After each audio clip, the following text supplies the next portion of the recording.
Camerounaises, Camerounais, mes chers compatriotes, le 6 novembre 2018 est annoncé comme la date de prestation de serment du président sortant, M. Paul Biya.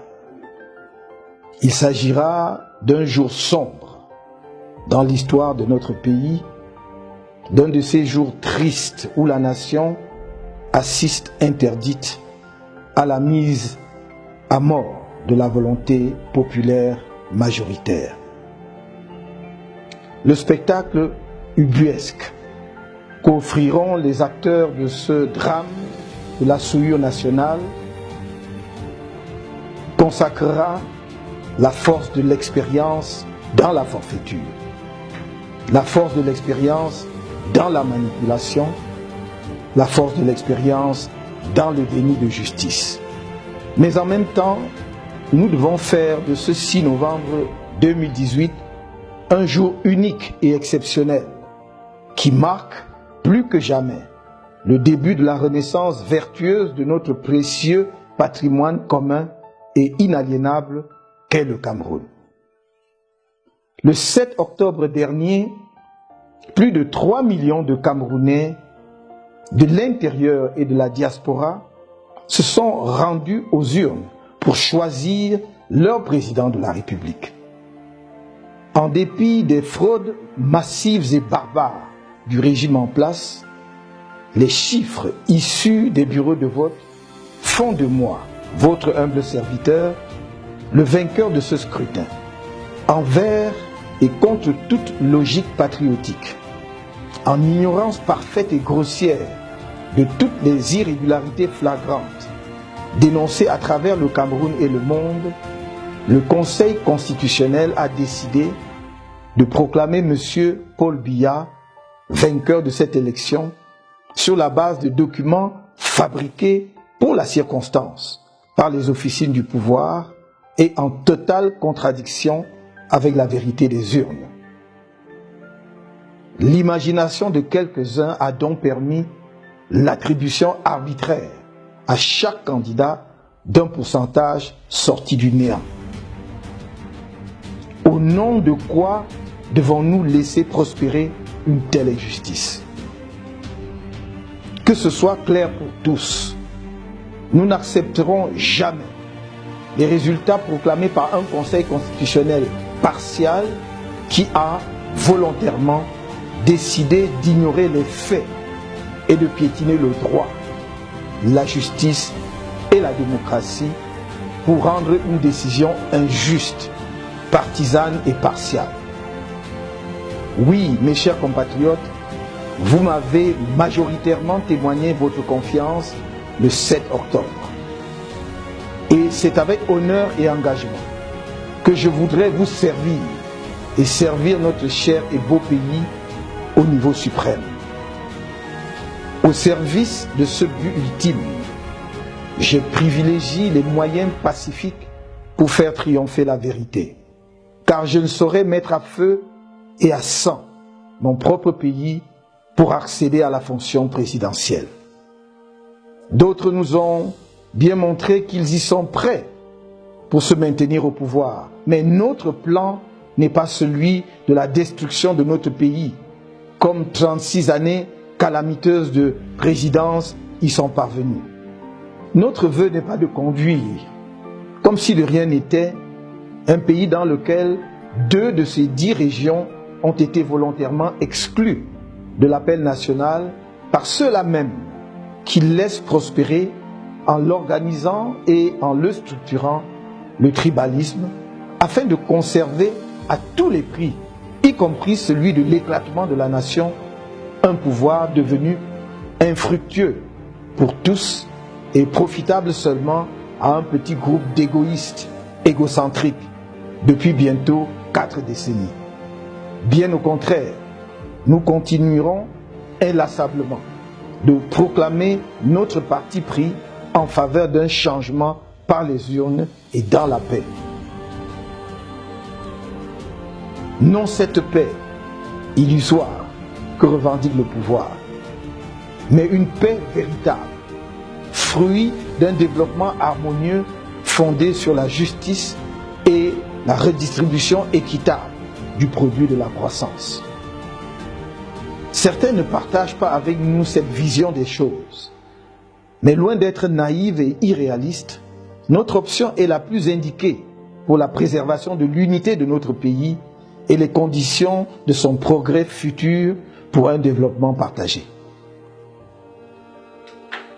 À vous, mes frères et sœurs des régions anglophones du nord-ouest et du sud-ouest, je redis combien je souffre avec vous dans ce contexte de guerre civile dans lequel vous êtes plongés depuis près de 2 ans. Mon ambition était et demeure de mettre un terme à ce désastre le plus rapidement possible. Malheureusement, les circonstances actuelles prolongent vos souffrances, mais rien n'est perdu. À ceux qui, minés par la peur, fuient leurs responsabilités, à ceux qui, au nom de leurs seuls intérêts personnels, acceptent la fraude et l'inéquité, l'injustice et le désordre institutionnel, je voudrais rappeler que si par malheur, le péril qui plane sur notre pays venait à s'abattre sur lui, ce serait au détriment de l'avenir de nos enfants, de tous nos enfants sans exception. Aussi, je vous exhorte à être ces Camerounais-là qui disent non à l'injustice, qui surmontent leur peur et prennent courageusement l'initiative de contribuer à la renaissance d'un Cameroun vertueux, gagnant pour tous. En ce qui me concerne, j'ai fait mon choix et vous le connaissez. Pas plus hier qu'aujourd'hui, ni la peur, ni la quête de mon intérêt personnel ne guideront jamais mon engagement politique. Dans cet engagement, mon cœur, mon esprit et ma pensée sont tous orientés vers l'amélioration des conditions de vie des Camerounais, de tous les Camerounais, en particulier des plus petits, des plus faibles, qui ont été plongés dans une pauvreté abjecte et qui souffrent en silence, en dépit des immenses richesses de notre pays.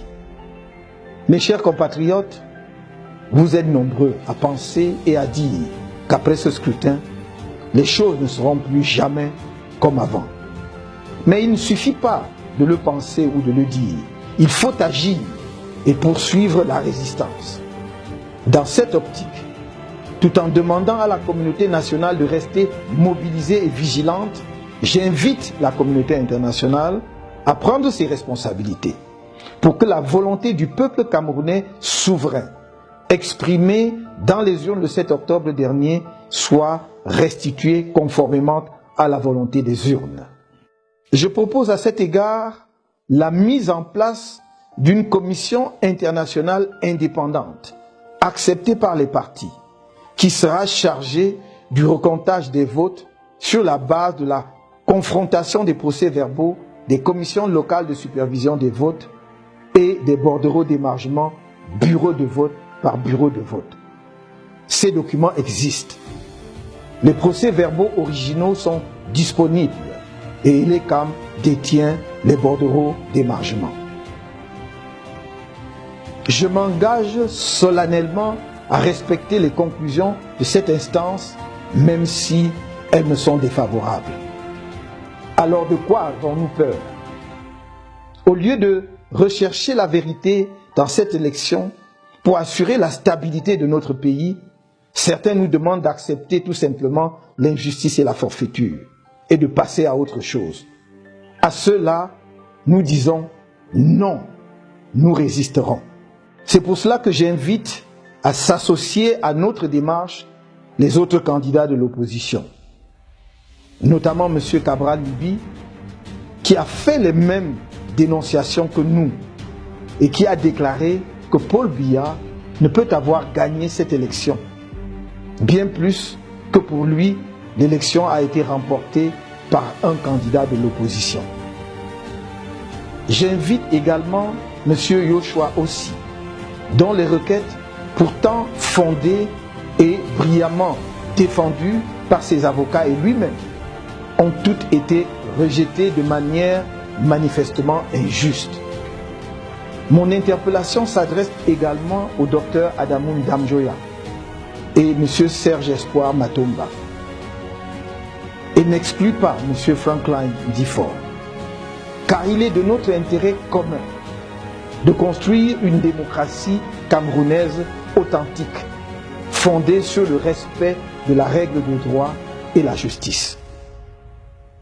Je saisis cette occasion pour adresser un salut patriotique et républicain aux hommes et femmes d'exception qui ont montré que c'était possible de travailler ensemble en me rejoignant dans la construction de la coalition gagnante qui m'a soutenu puissamment et victorieusement à l'occasion de cette élection présidentielle de 2018.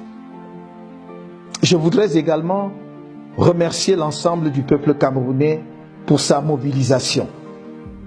À ceux nombreux qui m'ont fait confiance en portant leur choix sur ma modeste personne, j'exprime ma reconnaissance infinie et le vœu ardent qu'ils restent confiants et gardent allumée la flamme. Je respecte le choix de ceux qui ont voté pour d'autres candidats que moi et leur adresse ma fraternité républicaine. La libération de notre pays du joug de l'injustice et de l'arbitraire nous interpelle tous. Qui que nous soyons, où que nous allions, nous devons agir. Nous sommes les plus nombreux et aujourd'hui les plus déterminés. La peur n'est plus du côté du peuple, mais du côté des puissants qui ont affamé les populations et les ont insultés après les avoir appauvris et spoliés sans vergogne. Continuons à assumer nos positions et à convaincre les autres Camerounais, comme l'ont fait certains de nos illustres compatriotes, à l'instar d'artistes réputés, d'hommes et de femmes politiques, de droit, de lettres, de sciences, de l'éducation, des médias, des sports, d'organisations religieuses et de notre précieuse société civile. Je leur témoigne toute ma profonde gratitude. Je ne pourrais pas vous citer tous, vous qui avez rendu ce rêve possible, vous qui êtes de plus en plus nombreux à rejoindre nos rangs en faveur du changement et en criant non au hold-up. Certains d'entre vous ont subi la barbarie du régime pour avoir manifesté pacifiquement pour dénoncer ce hold-up électoral. Où que vous soyez, vous avez ma reconnaissance infinie. Pour terminer, j'adresserai aux responsables et militants du mouvement pour la renaissance du Cameroun sans distinction mes chaleureuses félicitations, mes sincères remerciements et ma grande estime. Vous êtes restés fidèles à l'engagement sur lequel est fondée notre amitié politique. Vous n'avez ménagé aucun effort pour la réalisation de notre idéal de changement par les urnes et dans la paix. Le combat que nous poursuivons maintenant avec notre coalition et tous les Camerounais de bonne volonté, de l'intérieur comme de la diaspora, est un combat juste et noble. Restons mobilisés car la résistance au hold-up ne fait que commencer. Ne l'oublions jamais, ensemble, c'est possible. Que Dieu vous bénisse et qu'il protège le Cameroun.